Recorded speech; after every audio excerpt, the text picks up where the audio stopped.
But it's the way you say it. So, when I surrender.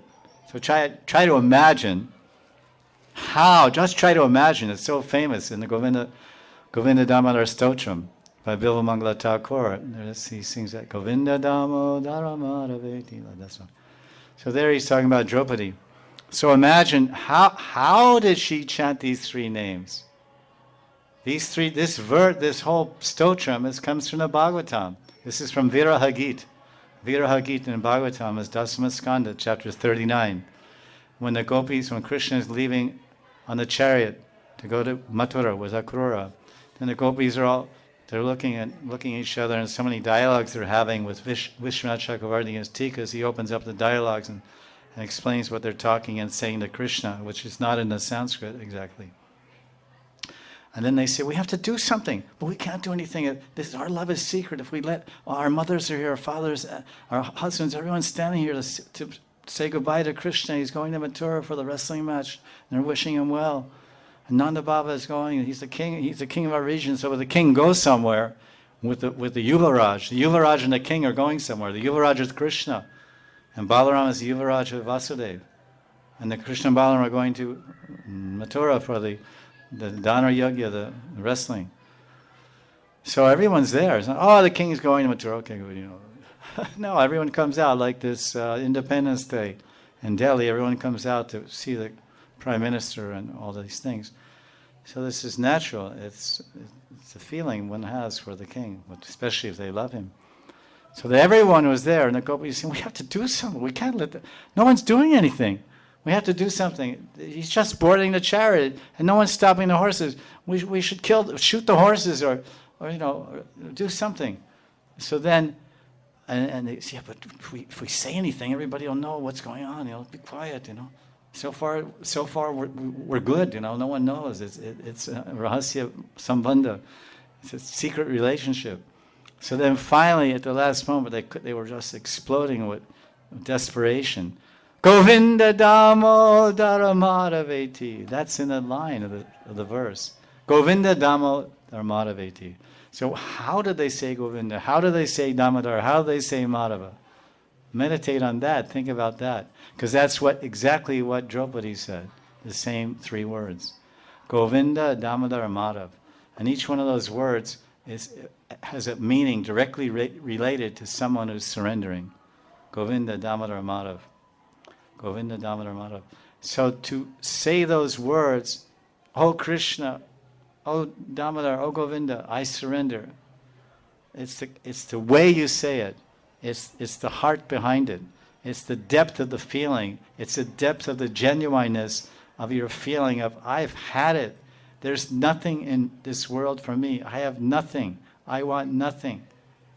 Everything is empty. It's all dust and sand and meaningless.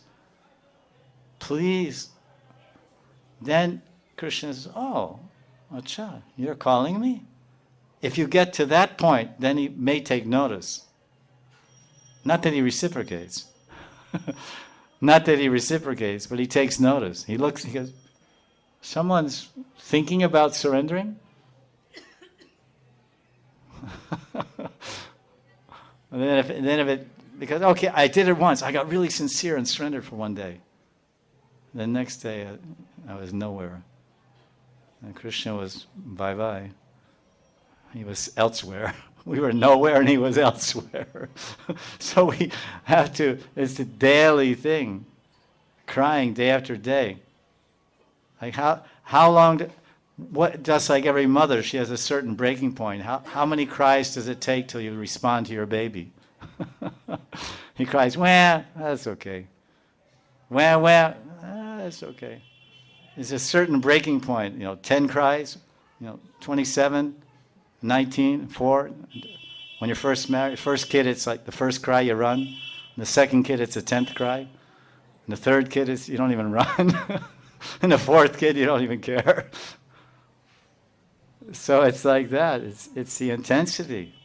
And then you respond. So you're human and having a relationship with your child. So Krishna has a relationship with us. We're his children. So we go, well, God, help me. This is a good show. I'm playing I'm playing, this, what do they call it, the Chopra with Radharani. I only cried once. Wah, wah!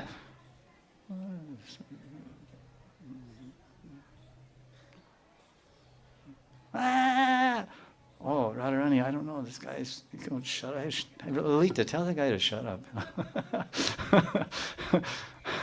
So that's what it means. We come to Vrindavan. Vrindavan is a place to cry. It's so dry that if you cry, it may become a little wet. That's why it's so dry here. So Radharani specifically made this place. The air is very dry. The earth is very dry. So that millions of people can come here and cry oceans of tears of surrender, and still the ground won't become muddy. Still the ground won't become muddy. If millions of bhaktas and millions of everyone comes here, wow, Radha, Radha, Krishna, maybe all the kunds will fill up, and Yamuna will start flowing in Vrindavan from all the tears of the devotees. And all the kunds will fill up, and all the lakes and rivers will fall down from Govardhan and from Tapavan and Kedarnath and Badrinath, Adi Badrinath, and rivers will be seen again flowing down these hills as they were in Krishna's time, from the tears. But the ground won't be muddy. You can still do dandavats and still do parikrama. It's unlimitedly dry. So this is Vrindavan. So only by the touch of Radha's Kripa can one meditate upon Vrindavan and Radha Govinda Lilas.